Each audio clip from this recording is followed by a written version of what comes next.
Muito bem, meus caros, de volta ao CPC Comentado. Eu sou o professor Marcelo e este é o canal Resenha Forense. Hoje a gente começa a comentar, né, o título segundo do código ali na parte respectiva, que cuida do cumprimento de sentença, capítulo 1º, disposições gerais. Antes de iniciarmos efetivamente os recados de praxe, né? Bem, eu sou o professor Marcelo, este é o canal Resenha Forense. Não temos aqui um curso de processo civil, nunca foi o objetivo, tá? São apenas comentários práticos ao Código de Processo Civil. Nada mais que isso, bem modesto.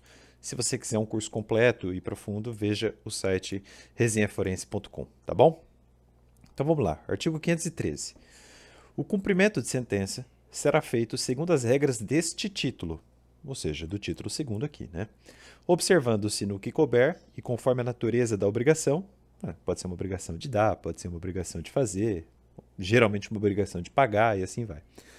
Então, observando-se no que couber e conforme a natureza da obrigação, o disposto no livro 2º da parte especial do Código, que é o livro chamado do processo de execução. Naturalmente, né, no cumprimento de sentença, é, é o habitat natural para tomada de vários e vários atos executivos, dentre os quais, por exemplo, a penhora. A penhora é regulada no livro segundo da parte especial do Código, né? Justamente o livro sobre o processo de execução. Então você faz um intercâmbio de normas aí. Naturalmente, um dia, mais tarde, a gente vai comentar é, é, essas regras da execução. Parágrafo 1º. Vejam que eu já coloquei uma cor aqui, não é à toa, tá? Quem já me acompanha desde o início sabe que esse jogo de cores aqui nunca é à toa. Se assim eu fiz é porque lá embaixo essa regra vai aparecer de novo. Então vamos lá. Parágrafo 1º. O cumprimento da sentença que reconhece o dever de pagar quantia, então, pagar quantia, provisório definitivo, então cumprimento provisório de sentença ou cumprimento definitivo, né, de pagar quantia, far-se-á requerimento do exequente. Então, sempre que for pagar quantia, o procedimento, né, o iter procedimental, cumprimento de sentença, e aqui, ó, provisório definitivo, tanto faz, se for de pagar quantia, nada feito se for de ofício, né? Tem que haver requerimento do exequente. Claro, né, é interesse patrimonial. Parágrafo 2º. O devedor será intimado para cumprir a sentença, e essa regra é importantíssima, tá? Cai muito em prova, Marcelo? Não cai, chove. Tem que saber, tá? E na prática você tem que saber isso também. Então, o devedor vai ser intimado para cumprir a sentença. Mas como que ele é intimado? Então, olha só. Número 1. Pelo diário da Justiça, na pessoa do seu advogado constituído nos autos, resolvendo a antiga querela, um dia existente no CPC de 73, né? Acabou a discussão. Então a regra é pelo diário de justiça mesmo, diretamente na pessoa do advogado, claro. O advogado constituído nos autos. Concorda comigo que pode acontecer de não haver advogado constituído nos autos? Naturalmente, né? Então aí o código segue mais regras, ó. E vejam, incisos 2 e 3, ó, eles serão mencionados mais para baixo, mas vamos lê-los antes, né? Inciso 2. Por carta com aviso de recebimento, quando representado pela Defensoria Pública ou quando não tiver procurador constituído nos autos. Ressalvada a hipótese do inciso 4º, que eu coloquei de verde, ele vai aparecer aqui daqui a pouquinho. Inciso 3º. Por meio eletrônico, quando, no caso do parágrafo 1º do 246, não tiver procurador constituído nos autos. Aqui, ó, ver críticas lançadas anteriormente. Aqui é uma parte do código que fala da citação eletrônica da pessoa jurídica e o problema que o código gera por atecnia redacional, né? Por favor, confira um vídeo que eu já fiz, né, aqui na nossa série, criticando, até com muita profundidade, o artigo 246 do CPC. Tá? Então, vamos fazer o jogo de cores aqui que vai ficar mais fácil. Ó, primeiro lugar, o inciso 4º foi mencionado no inciso 2º e eu cheguei nele agora. Vamos ler de novo o inciso 2º. Ó. Então, a intimação do devedor para cumprir sentença. A regra aqui no inciso 2º seria a seguinte. Essa intimação se dará por carta, né, com a R, ou seja, o aviso de recebimento, quando ele foi representado pela defensoria ou quando não tiver procurador constituído nos autos, com exceção do inciso 4º. O que o inciso 4º fala? Ele fala o seguinte, por edital, quando citado na forma do 256, que já foi comentado, tá? São as regras da citação por edital, tiver sido rével na fase de conhecimento, quer dizer, réu revel citado por edital. Nesse caso, a intimação para cumprir sentença também se dará por edital. a intimação do devedor. Então, réu revel, na fase de conhecimento, que fora citado por edital, pois bem, sua intimação também se dará por edital na fase de cumprimento de sentença. Mas vejam, tem que intimar. Ainda que seja por edital, ainda que seja uma coisa muito virtual, né, tem que fazer. Tá? Então, é a exceção ao inciso segundo. O inciso segundo é diferente. Ó. A intimação do devedor por um AR, se ele chegou a ser representado pelo defensor público, ou defensor dativo, né? Pode acontecer também em alguns estados, aqui no Paraná é o caso, ou ainda quando não tiver procurador constituído nos autos. Quer dizer, um dia ele teve, ele não foi revel. E aí o advogado dele renunciou. Pode acontecer, né? Aí tem que intimar por edital na fase de cumprimento de sentença.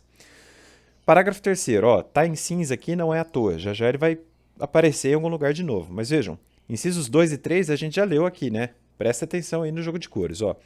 Na hipótese do parágrafo 2º, que é esse aqui, incisos 2 e 3, ou seja, a intimação pelo AR, se ele foi representado, se o réu, o executado agora, foi representado pelo defensor público ou deixou de ter advogado no meio do andar da carruagem, né? Ou ainda, no caso da citação eletrônica, rarefeita, né? Mas nesses casos aí, então, considera-se realizada a intimação quando o devedor houver mudado de endereço sem prévia comunicação ao juízo, observando-se aquele 274 parágrafo único que a gente já estudou aqui também. Não custa nada relê-lo, né? O parágrafo único diz, do 274, presumem-se válidas as intimações dirigidas ao endereço constante dos autos, ainda que não recebidas pessoalmente pelo interessado, se a modificação temporária ou definitiva não tiver sido definitivamente comunicada ao juízo, fluindo os prazos a partir da juntada aos autos do comprovante de entrega da correspondência no primitivo endereço. É aquela ideia de que é o ônus da parte atualizar o seu próprio endereço diante do órgão jurisdicional. Tá? Então, o cartório vai considerar um endereço X, aquele que for apresentado inicialmente. Se ele se mudar, ele tem que avisar o juiz. Parágrafo 4º. Se o requerimento aqui alude o parágrafo 1º, ou seja, o requerimento pelo cumprimento de sentença por parte do exequente. Né? Então, se este requerimento for formulado depois de um ano da formação da coisa julgada, então, transitou em julgado, começa esse prazo de um ano. Se esse requerimento de cumprimento de sentença pelo exequente for feito depois de um ano do trânsito em julgado da sentença, a intimação será feita na pessoa do devedor por meio de carta com aviso de recebimento, encaminhada ao endereço constante dos autos, observado de novo aquele parágrafo único do 274 aqui, né? E também o parágrafo 3º, naturalmente. Então, o órgão jurisdicional, mesmo que se passe um ano, ele considera válido o endereço um dia informado. Então, quer dizer, mesmo que haja o transcurso de um ano da formação da coisa julgada, ainda assim o devedor, um dia provável executado, tem que informar o órgão jurisdicional se ele quiser ser intimado pessoalmente sobre o início do cumprimento de sentença. É importantíssimo isso, né? Muito bem. Agora, Marcelo, e se não passou um ano da formação da coisa julgada e ele ainda tem advogado? Pois bem, aí é o inciso 1º, né? Intima para cumprir a sentença diretamente no advogado constituído que foi constituído nos autos, tá? Parágrafo 5º. O cumprimento da sentença, não sei por que eu deixei esse verde aqui, deixa eu tirar, tá? O cumprimento da sentença não poderá ser promovido em face do fiador, do coobrigado ou do corresponsável que não tiver participado da fase de conhecimento. Claro, né? A coisa julgada não pode prejudicar terceiros. Então, fiador, coobrigado ou corresponsável, ainda que no direito material haja uma responsabilidade solidária, por exemplo, se a parte aí mencionada não participou da fase de conhecimento, ela não está no título, subjetivamente falando. Então, ela não pode ser provocada no cumprimento de sentença. Né? Muito bem, então essa regra é importante, eu destaquei tudo porque eu já vai cair em prova, tá? Prestem muita atenção nisso, ó. Fiador, coobrigado ou corresponsável. Se não participou no processo de conhecimento, então a coisa julgada não se estende a eles. Naturalmente, o cumprimento de sentença não pode abarcá-los. Artigo 514. Quando o juiz decidir relação jurídica sujeita a condição ou termo, então, condição é evento futuro e incerto, né? E termo é evento futuro e certo, né? O termo é prazo, basicamente, mas enfim. Quando o juiz decidir relação jurídica sujeita a condição ou termo, o termo, eu falei que é futuro e certo, em regra, né? Ele pode ser incerto, como ocorre na morte. Termo incerto, né? Por exemplo. Mas enfim, quando o juiz decide relação jurídica sujeita à condição ou termo, quer dizer, uma modulação eficacial da obrigação, o cumprimento de sentença dependerá da demonstração de que se realizou a condição ou de que ocorreu o termo. Claro que aqui o código está falando de condição suspensiva, não poderia ser outra, né? Se fosse resolutiva, a eficácia já está preenchida, já pode cumprir a sentença, né? Então, uma vez preenchida a condição suspensiva, então o efeito obrigacional logra, espraia todo o seu efeito, né? 515. São títulos executivos judiciais cujo cumprimento dar-se-á de acordo com os artigos previstos neste título. Então, o Código agora vai informar alguns atos tratados em lei como títulos executivos judiciais e, portanto, sujeitos, em regra, ao cumprimento de sentença, ao rito procedimental do cumprimento de sentença. A meu ver, mais vantajoso para o exequente, tá? Primeiro, decisões proferidas no processo civil que reconheçam a exigibilidade de obrigação de pagar quantia, de fazer, de não fazer ou de entregar coisa. Leia-se, sentença, né? Basicamente é isso. É a sentença. Aliás, eu acho que não existe ordenamento do mundo que não diga isso. Olha, sentença é título executivo, né? Então, sentença, em resumo. O inciso primeiro, se você quiser resumir no teu código, é a sentença, né? 2. Decisão homologatória de autocomposição judicial. Não deixa de ser uma sentença, né? É a sentença homologatória, que reconhece o acordo em juízo. 3. Decisão homologatória de autocomposição extrajudicial de qualquer natureza. Acaba sendo uma sentença também, né? A homologação. Vejam, decisão, é tudo feito em juízo, né? Por isso que é um título executivo judicial. Ó. Decisão aqui também, ó. É tudo feito com crivo do contraditório da ampla defesa. Pensa assim. 4. O formal e a certidão de partilha, exclusivamente em relação ao inventariante, aos herdeiros e aos sucessores a título singular ou universal. 5. O crédito, isso é importante, ó, é novidade do Código de 2015. Novidade nem tanto, né? Já se passaram mais de 5 anos aí, mas enfim. O crédito do auxiliar de justiça, né, quando as custas, emolumentos ou honorários tiverem sido aprovados por decisão judicial. De novo, decisão judicial, né? Aqui, ó, uso de cores que não é à toa, né? Incisos 6, 7, 8 e 9 eu coloquei em rosa. Eles serão mencionados no parágrafo 1º logo mais. Vamos lê-los antes, tá? Inciso 6º. Sentença penal condenatória transitada em julgado. Então, quando é aquele caso permitido no CPP, né, de uma fixação mínima, por exemplo, de dano moral para a vítima de um determinado crime, né? Então, o juiz criminal já diz na sentença criminal, olha, fixo já o mínimo de R$200 mil de dano moral, por exemplo. Né? É um título executivo judicial.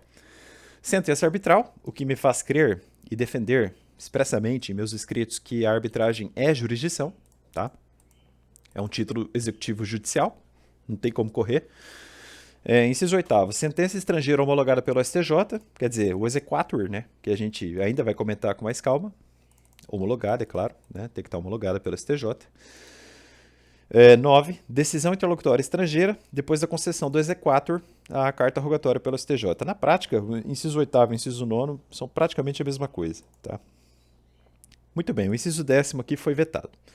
Aí, ó, o parágrafo 1º, ele vai falar de novo desses incisos que eu destaquei em rosa ou roxo aqui, né? Nesses incisos aí, né, os incisos 6, 7, 8 e 9, o devedor será citado. Então, o devedor será citado no juízo cível para cumprimento da sentença ou para liquidação em 15 dias. Né? E é claro, ele tem que ser citado. Aqui não é intimação, né, pessoal? Aqui é citação. Porque, veja, vamos pensar aqui na sentença arbitral. Tá, ela foi proferida lá no tribunal arbitral, em regra. Lá havia uma relação jurídica procedimental privada. Mas no juízo estatal ainda não foi estabelecida a relação processual. Então, a citação é importante aqui para perfectibilizar a angularidade processual, né? E formar, então, de fato, a relação processual entre o exequente e o executado. Parágrafo 2º. A autocomposição judicial pode envolver sujeito estranho ao processo e versar sobre relação jurídica que não tenha sido deduzida em juízo. Quer dizer, o acordo em juízo é bastante livre, né? Pode envolver até um sujeito estranho. Muita atenção a isso, hein, pessoal? Cai muito em prova. Tá? Então, A litiga contra B, por exemplo. A e B entram em acordo e incluem C no acordo. Não tem problema nenhum. Tá? Artigo 516. O cumprimento de sentença efetuar-se-á perante, número 1, tribunais nas causas de sua competência originária. É a competência funcional clássica aqui, em regra absoluta, né? Agora, isso não é tão absoluto assim. A gente vai falar disso daqui a pouco. 2. O juízo que decidiu a causa no primeiro grau de jurisdição. Então, imagina lá, o juiz da 5ª Vara Civil da tua comarca, né? Onde você mora. Em regra, é ele que vai cumprir a sentença dele mesmo, tá? 3. O juízo civil competente quando se tratar de sentença penal condenatória, sentença arbitral, sentença estrangeira ou acórdão proferido pelo Tribunal Marítimo. Eu acho que era o que estava no inciso 10º aqui, que foi vetado. Esqueceram de vetar essa parte aqui, tá? Então, vejam, o código aqui no inciso 3º do 516 está falando dos incisos que eu coloquei em rosa aqui, né? Dá na mesma, né? Então, ele fala de juízo civil competente porque vai ter que fazer uma distribuição randômica, né? Tava em outro foro, em outra vara, ou no tribunal arbitral, e aí ter que distribuir de novo randomicamente. Parágrafo único. Nos casos aí dos incisos 2 e 3, que eu destaquei de azul, né? O exequente poderá optar, por isso que eu falei que a competência é absoluta, mas não é tão assim, né? Então, o exequente poderá optar pelo juízo do atual domicílio do executado. Então, opções que o exequente tem: juízo do atual domicílio do executado, juízo do local onde se encontram os bens sujeitos à execução, olha quantas hipóteses tem, ou ainda juízo do local onde deva ser executada a obrigação de fazer ou de não fazer. Então, o exequente tem no mínimo 3 opções, né? Na verdade, ele tem 4 opções, porque ele tem o próprio juízo que decidiu, número 1, o juízo do atual domicílio do executado, que é onde provavelmente ele tem mais bens, número 2, o juízo do local onde se encontram os bens sujeitos à execução, número 3, e número 4 ainda, uma quarta opção que o exequente tem, o juízo do local onde deva ser executada a obrigação de fazer ou de não fazer, né? Casos em que a remessa dos autos do processo será solicitada ao juízo de origem, resolvendo um problema prático, tá?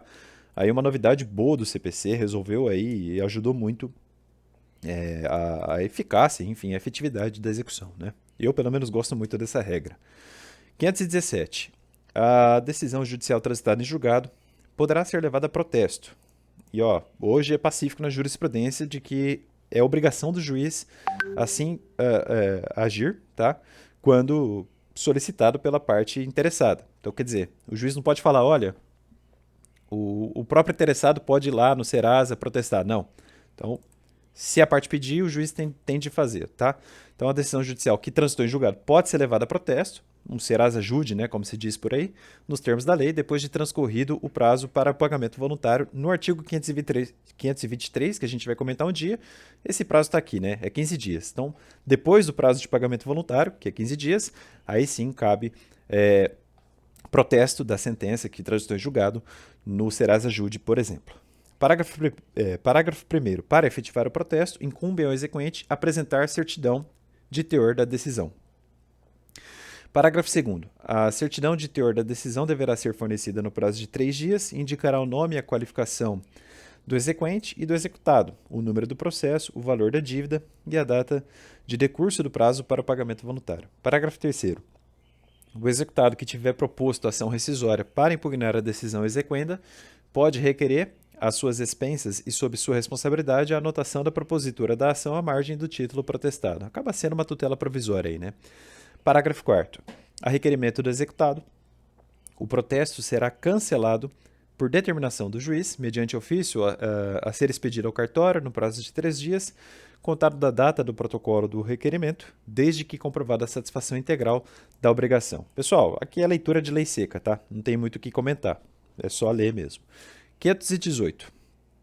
Todas as questões relativas à validade do procedimento de cumprimento de sentença e dos atos executivos subsequentes poderão ser arguidas pelo executado nos próprios autos e nestes serão decididas pelo juiz. Então, quer dizer, é tudo dentro do próprio caderno processual onde corre o cumprimento de sentença, né? Basta apresentar a petição e o juiz já decide ali mesmo. É para facilitar mesmo, tá? 519, para fechar hoje. Aplicam-se as disposições relativas ao cumprimento da sentença provisória ou definitiva e à liquidação no que couber, as decisões que concederem tutela provisória. Tá certo? Pessoal, é isso. Um abraço forte, até mais. Tchau, tchau.